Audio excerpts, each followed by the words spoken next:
अस्सलामुअलैकुम class, unit number 1, operations on sets. First of all हम पढ़ेंगे कि what is a set. Set होता क्या है? A set is a group of collection of distinct well defined objects.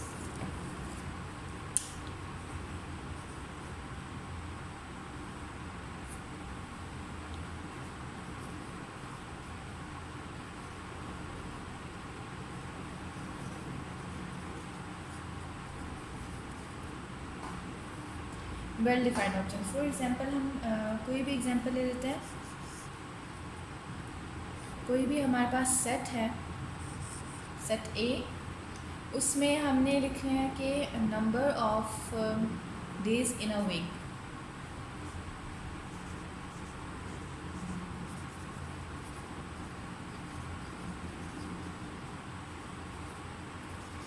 There are 7 days in a week. तो ये हमारे पास एक वेल डिफाइन और एक डिस्टिंक्ट सेट्स है। अब हमने करना है कि सेट को हम रिप्रेजेंट कैसे करते हैं। फॉर एग्जांपल सेट को हम 2 कर्ली ब्रैकेट से रिप्रेजेंट करेंगे। बीच में जो भी हमारे पास आएगा, या वो नेचुरल नंबर हो सकता है, कोई भी नंबर हो सकता है, कोई भी लेटर या कोई भी नेम हो सकता है। और सेट को हमेशा हम कैपिटल लेटर से डिनोट करते हैं। वो ए भी हो सकता है, बी भी हो सकता है, या फिर सी, या फिर कोई भी हमारे पास नंबर हो सकता है, जैसे कि N, natural number, whole number, even number. इसी तरह के हमने शो करना है, बशर्ते कि वो कैपिटल लेटर। नेक्स्ट हमारा क्वेश्चन क्या है कि how is a set represented. Set को हम किस किस फॉर्म में रिप्रेजेंट कर सकते हैं। फर्स्ट फॉर्म हमारे पास है descriptive form.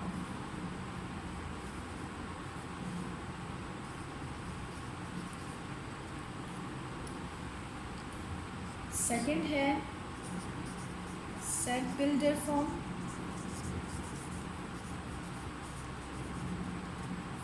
And third is tabular form.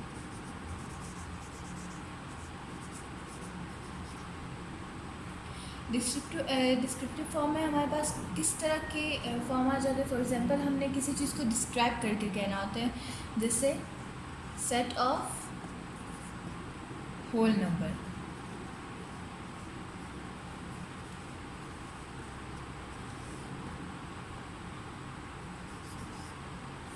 अब सेट बिल्डर फॉर्म में हम किस तरह शो करेंगे उसको। X ratio x is a set of whole number.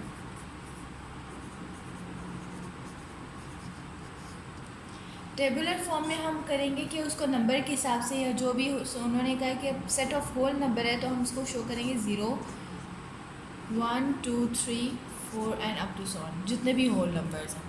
अगर कोई और नंबर होगा, for example number of days in a week, या फिर नेचुरल नंबर्स होंगे, उसके हिसाब से हम उसको रिप्रेजेंट करेंगे। नेक्स्ट हमारे पास है टाइप्स ऑफ सेट्स।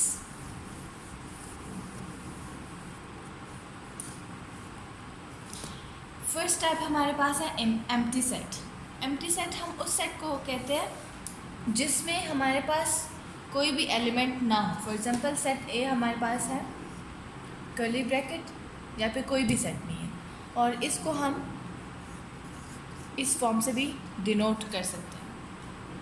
सेकंड हमारे पास है फाइनाइट सेट। फाइनाइट सेट हम उन सेट्स को कहते हैं जिसको हमें सेट में हमें उस सेट की लिमिट बताई गई हो, जैसे कि number of students. Set B हमारे पास है number of students in class 8।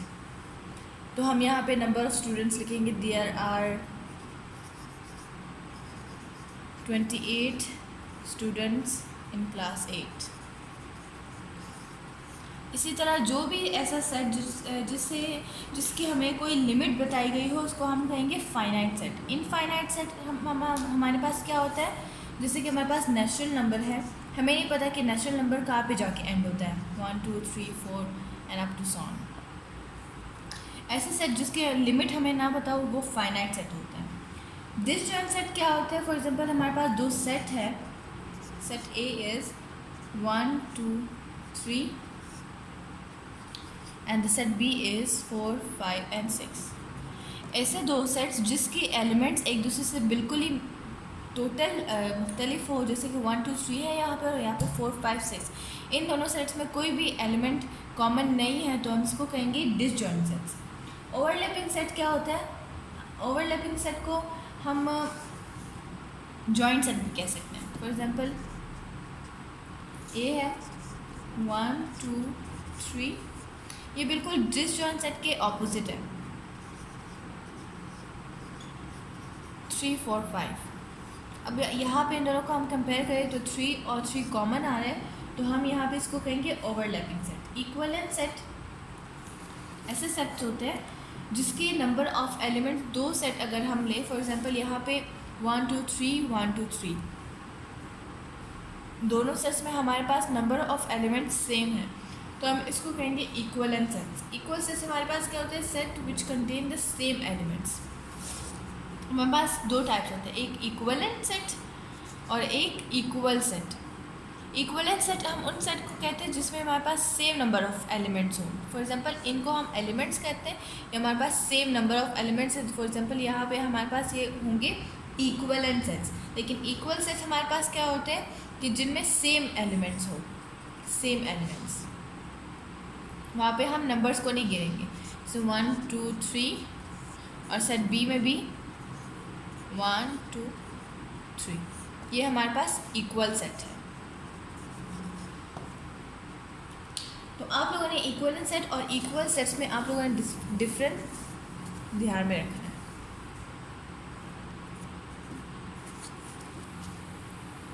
उसके बाद नेक्स्ट है universal set. Universal set is a set which contains all of the sets under consideration. Consideration मतलब कि यूनिवर्सल सेट हमारे पास कोई भी ऐसा सेट हो सकता है जिसमें हमारे पास एक मतलब कि उसमें हमने कंडीशन रखे हुए हो कि इतने हमने नेचुरल नंबर्स रखने हैं, या इतने मतलब कि उन नेम वो वाले नेम्स लिखने हैं जो कि उन मंथ्स के नेम्स लिखने हैं जो कि जे से स्टार्ट होते हैं या फिर ए से स्टार्ट होते हैं। हमने कंडीशंस के ज़रिए वो सेट जो हम बनाते हैं उसको हम कहते हैं यूनिवर्सल सेट। सबसेट क्या होते हैं?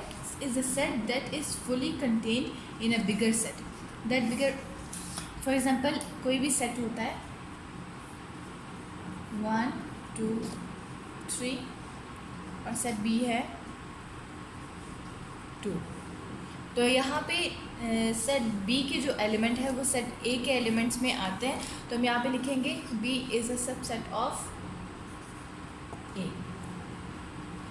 इसी तरह हम ए और बी के जो मतलब जितने भी एलिमेंट्स हैं उसको इस तरह से कंपेयर कर सकते हैं।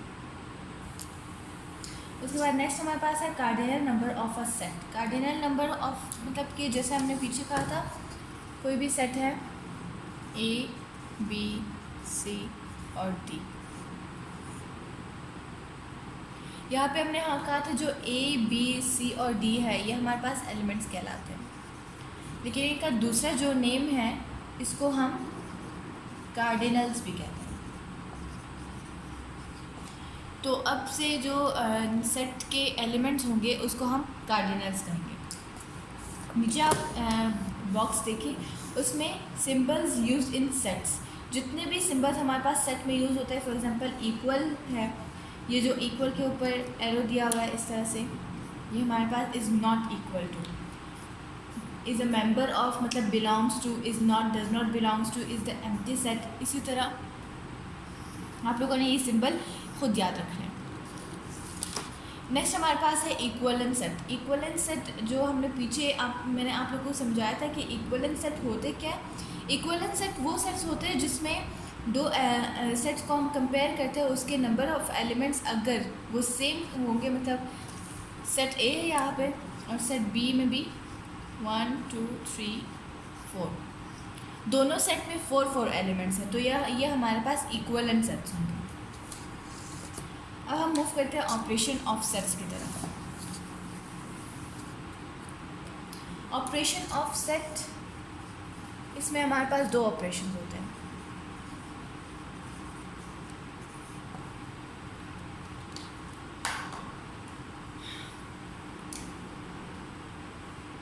फर्स्ट ऑपरेशन हमारे पास है यूनियन ऑफ सेट।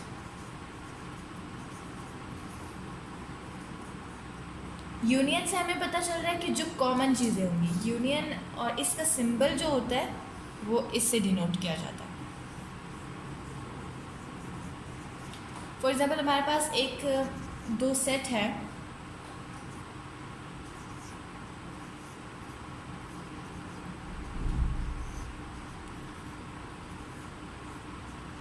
अब उन्होंने कहा कि इन दोनों सेट्स में से आप यूनियन फाइंड करें, मतलब कि बी यूनियन ए आप लोग फाइंड करें। तो हम कैसे फाइंड कर सकते हैं? इन दोनों को पहले कंपेयर करेंगे और देखेंगे कौन कौन से एलिमेंट इसमें कॉमन है। तो यहाँ पे हमें पता चलता है कि सिर्फ 2 और 3 इन दोनों एलिमेंट्स में कॉमन है, तो हम कहेंगे 2 and 3 is union in the set A and B. For example second example हमारे पास है 1, 2 and 3 and set B is 4, 5 and 6। इसमें हम लोगों ने क्या करना है कि हमने फाइंड करना है A यूनियन B। 1, 2, 3, 4, 5, 6। इसमें हमने क्या करना है यूनियन में कि हमने जो सेट ए और सेट बी के जो एलिमेंट्स हैं उसको हमने पहले कंपेयर करना है और उसको हमने क्या करना है कि तरतीब दे के लिखना है। मतलब कि यहाँ पे 1, 2, 3, 4, 5, 6 इस तरह हमने लाइन से लिखे है। तो यूनियन में यही ऑपरेशन होता है। इंटरसेक्शन ऑफ सेट्स में हम क्या करेंगे कि इसका जो फर्स्ट ऑफ ऑल सिंबल होता है वो हमारे पास ये है। इंटरसेक्शन का सिंबल हमारे पास ये होता है। अब हम फाइंड करेंगे कि इंटरसेक्शन हम कैसे ले सकते हैं सेट्स में। सेट बी हमारे पास है ए बी सी, सेट सी है सी डी एन ई। अब हमने इन दोनों सेट्स को कंपेयर करना है और जो भी हमने फाइंड करना है कि बी इंटरसेक्शन सी, जो भी इन दोनों सेट में कॉमन होगा हम सिर्फ उसी को लेंगे। इन दोनों सेट में सिर्फ सी कॉमन है तो हम यहाँ पे लिखेंगे B intersection C equals to set C. Next हमारे पास है डिफरेंस। हम मतलब कि डिफरेंस सब्ट्रैक्शन, हम इसको सेट्स को सब्ट्रैक्ट कैसे कर सकते हैं। फॉर एग्जांपल सेट ए हमारे पास है 0, 1, 2 and 3 और सेट बी है 2 and 3। हमने फाइंड करना है ए माइनस बी। हम इसको कैसे माइनस कर सकते हैं? पहले हमने दो एलिमेंट्स दो सेट जो है हमारे पास दिए हुए सेट ए एंड बी, हमने उन दोनों को कंपेयर करना है। जो कॉमन एलिमेंट्स होंगे उनको माइनस कर देना। फॉर एग्जांपल यहाँ पे हमारे पास है 2 और 3 कॉमन एलिमेंट्स है तो हमने उसको बिल्कुल फिनिश कर देना है सेट्स में से। तो यहाँ पर हमारे पास सिर्फ आएगा 0 and 1। एग्जाम्पल दिए हुए होंगे, आप लोग इस प्रोसीजर से दोनों सेट्स को माइनस कर सकते हैं। नेक्स्ट हमारे पास है यूनिवर्सल सेट। यूनिवर्सल सेट जैसे कि हमने पीछे पढ़ा था कि एक कंडीशनल मतलब कंसिडरेशन पे होता है, डिपेंड करता है। यूनिवर्सल सेट अब उसके बाद है कॉम्प्लीमेंट। कॉम्प्लीमेंट ऑफ सेट हम कैसे ले सकते हैं? फॉर एग्जांपल कोई भी सेट है हमारे पास, सेट 2, 4, 6 and 8। इसका उन्होंने कहा है कि take the complement of set A. Complement का जो साइन होता है वो हमेशा इस तरह से डिनोट किया जाता है। ये हमारे पास सिंबल है कॉम्प्लीमेंट का। हमने कॉम्प्लीमेंट ए फाइंड करना है। कॉम्प्लीमेंट ए कैसे फाइंड करते हैं? फॉर एग्जांपल हमारे पास यूनिवर्सल सेट हमारे पास है 1, 2, 3 till 10 और सेट ए हमारे पास है 2, 4, 6, 8। हम कॉम्प्लीमेंट कैसे फाइंड कर सकते हैं कि कॉम्प्लीमेंट ए जब हम फाइंड करेंगे यूनिवर्सल सेट को माइनस करेंगे सेट ए से। इसको माइनस कर लेते हैं 1 2 3 till 10 एंड माइनस सेट ए 2 4 6 8। अब हमने इन दोनों पेयर्स को हमने जिस तरह से हमने कहा था कि सब्ट्रैक्शन किस तरह होता है, उस प्रोसीजर को हमने इस्तेमाल करते हुए इसको करना है। 1 3 5 7 9 and 10। तो ये हमारे पास कॉम्प्लीमेंट फाइंड हो गया है सेट ए का। जब भी हम कोई आपसे पूछेगा कि आप लोगों ने कॉम्प्लीमेंट कैसे फाइंड करना है, आप क्वेश्चन देगा आपको कि कॉम्प्लीमेंट आपने फाइंड करना है, पहले आपने यूनिवर्सल सेट लिखना है, उसके बाद यूनिवर्सल सेट को आप लोगों ने माइनस कर देना जो हमें सेट दिया हुआ होगा, और जब वो माइनस हो जाएगा तो फाइनल आंसर हमारा जो होगा वो कॉम्प्लीमेंट कहलाएगा। नेक्स्ट हमारे पास है वेन डायग्राम। वेन डायग्राम जैसे हमने पीछे सेट्स को रिप्रेजेंट किया था, मतलब ब्रैकेट्स डाल के या फिर कैपिटल लेटर से शो करके, यहाँ पे भी हम ऐसे ही करेंगे। फॉर एग्जांपल कोई भी दो सेट है हमारे पास, वेन डायग्राम में हमेशा हमारे पास दो सेट्स आते हैं, A B and C, and set B है 1 2 एंड 3। अब उन्होंने कहा कि इन दोनों को वेन डायग्राम में आप शो करना है।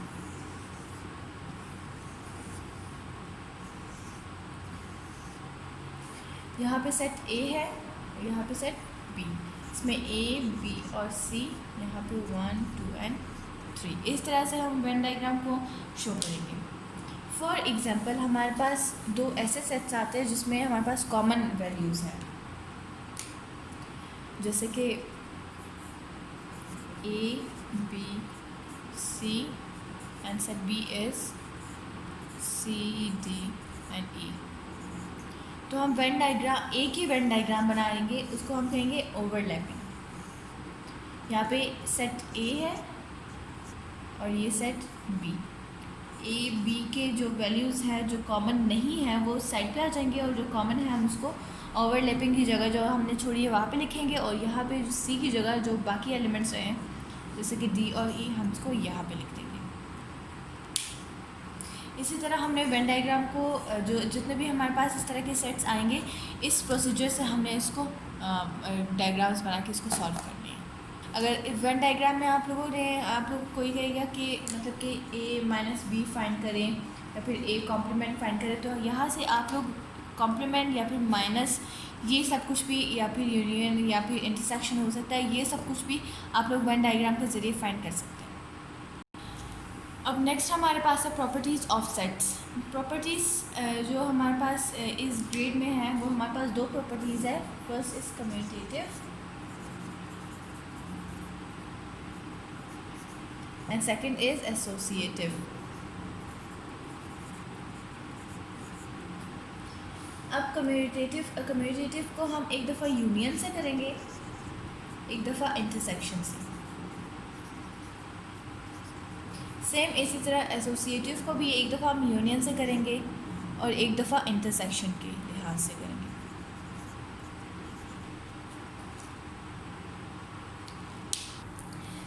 कम्यूटेटिव प्रॉपर्टीज़ में हमारे पास दो सेट्स आते हैं। For example set A plus set B. Commutative में सिर्फ दो सेट से ज़्यादा हमारे पास नहीं आ सकते। कम्यूटेटिव में हमने क्या करना है कि मतलब अगर सेट ए और बी को हम रिप्लेस भी करते हैं, मतलब कि यूनियन है तो हम यूनियन लेंगे। अभी ए यूनियन बी ये इक्वल है। अगर हम इसको बी यूनियन ए भी करेंगे तब भी ये इक्वल ही रहेगा। इसको हम कहते हैं commutative property with respect to union. Same इसी तरह जब हम इंटरसेक्शन की तरफ मूव करेंगे, यूनियन की जगह हमारे पास इंटरसेक्शन का साइन आएगा। ए इंटरसेक्शन बी ये इक्वल है। अगर हम इसको रिप्लेस भी करते हैं, मतलब कि बी को ए की जगह लेके आए और बी ए को बी की जगह लेकर जाए, तब भी हमारे पास ये सेम ही रहेगा। ये हमारे पास कहलाता है commutative property with respect to intersection. इसी तरह आपने जो क्वेश्चंस आएंगे मतलब कि ए और बी की जो फर्दर एलिमेंट्स दिए हुए होंगे हमें, इसी तरह हमने अगर और क्या कहा होगा कि यूनियन फाइंड करें या फिर इंटरसेक्शन, आप लोगों ने इसी दोनों प्रॉपर्टीज़ को नज़र में रखते हुए आप लोगों ने इस क्वेश्चन को सॉल्व करना। नेक्स्ट हमारे पास है एसोसिएटिव प्रॉपर्टी। एसोसिएटिव में हमारे पास हमेशा 3 सेट्स आते हैं, A B and C. Union क्या अगर हम बात करें तो हमें फर्स्ट जो प्रॉपर्टी हमारे पास है यूनियन में आती है A union B union C. अब फर्दर इसके जो पार्ट्स होंगे ए यूनियन बी ब्रैकेट्स डालेंगे और फिर यूनियन सी, और जो इसका सेकंड पार्ट होगा वो सेम इसी तरह होगा, लेकिन ए यूनियन ब्रैकेट डाल के बी यूनियन सी। अब जिस तरह हमें क्वेश्चंस दिए होंगे मतलब कि ए बी सी के जो एलिमेंट्स हमें फर्दर दिए होंगे, हमने उसमें पहले क्या करना है कि पहले ए और बी का यूनियन लेना है, पहले ब्रैकेट वाले को सॉल्व करेंगे, उसके बाद जो आंसर आएगा उसका सी के साथ यूनियन लेंगे। इसी तरह हमने इसमें भी बी और सी का पहले यूनियन लेना है, जो आंसर आएगा उसका ए के साथ हमने यूनियन ले लेना है।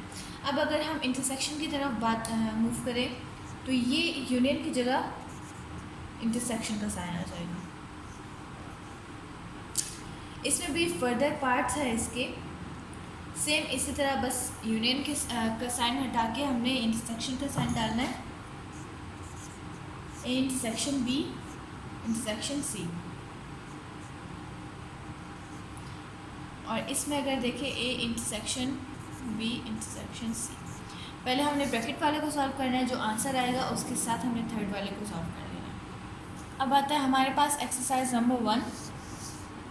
जितने भी हमने पीछे प्रॉपर्टीज़ और मतलब डेफिनेशंस या फिर प्रॉपर्टीज़ हो गए, जितने भी हमने अभी आप लोगों को समझाया मैंने, उसको फॉलो करते हुए आप लोगों ने क्वेश्चन नंबर 1 2 3 4 5 जो जितने भी आगे फर्दर क्वेश्चंस दिए हुए उसको आप लोगों ने सॉल्व करना है, ये आप लोगों का होगा।